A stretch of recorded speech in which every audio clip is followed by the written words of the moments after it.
खाली होना मतलब उस गंदगी को निकाल देना जो अनजाने में तुमने अपने भीतर भर ली है।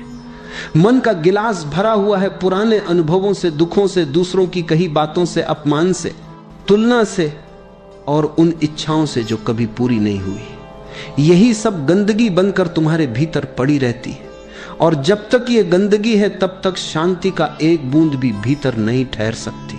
खाली होना का मतलब ये नहीं कि तुम अपनी पहचान खो दोगे। खाली होना का मतलब है जो तुम नहीं हो उसे छोड़ देना। गुस्सा तुम नहीं हो, ईर्ष्या तुम नहीं हो, लालच तुम नहीं हो, ये सब पराई चीजें हैं, बाहर से आई हैं जिन्हें तुमने अपना कर अपने ऊपर ओढ़ लिया है। जैसे कोई फटा हुआ कपड़ा पहन ले और फिर कहे यह मैं हूं, नहीं, यह तुम नहीं हो।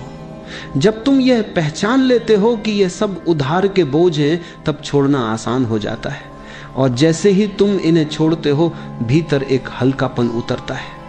उस हल्केपन में पहली बार तुम अपनी असली खुशबू को महसूस करते हो। वह खुशबू पहले से ही वहां थी लेकिन वह दब गई थी पराई गंध से। खाली होना का असली महत्व यही है, जैसे ही तुम भीतर से खाली होते हो अचानक एक मौन जन्म लेता है। ये मौन मृत मौन नहीं है, ये जीवंत मौन है। इस मौन में शांति है, आनंद है और एक गहरी संतुष्टि है और ठीक इसी मौन में ईश्वर उतरता है। याद रखो, ईश्वर शोर में नहीं मिलता। शोर तो मन का गुण है, विचारों का, इच्छाओं का, दौड़ भाग का। ईश्वर मौन में उतरता है क्योंकि मौन ही उसका घर है। तुम्हें यह मौन बाहर कहीं से नहीं मिलेगा।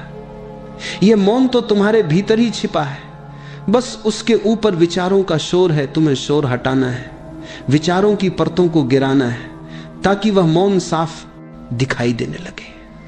और जैसे ही वह मौन साफ दिखाई देता है तुम देखोगे ईश्वर पहले से ही तुम्हारे भीतर मौजूद था। वह कहीं और से आने वाला नहीं है, तुम्हें उसे बुलाना नहीं है, तुम्हें बस वह जगह खाली करनी है जहां वह प्रकट हो सके। यह ईश्वर के लिए स्थान बनाना है, यह तुम बुलाना करने ही असली बनाने का रास्ता है। खाली होकर ही तुम पूर्ण हो जाते हो, इसलिए डरो मत खाली होने से। डरो मत ये सोचकर कि तुम कुछ खो दोगे। जो भी खोएगा वह असली कभी था ही नहीं और जो बचेगा वह शाश्वत है, वही ईश्वर है।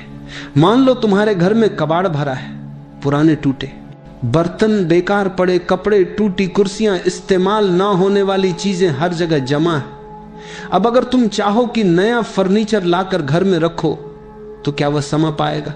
नहीं। जब तक तुम पुराना कबाड़ नहीं हटाओगे तब तक नया घर में प्रवेश ही नहीं कर सकता। यह तो तुम्हारा बाहरी घर है।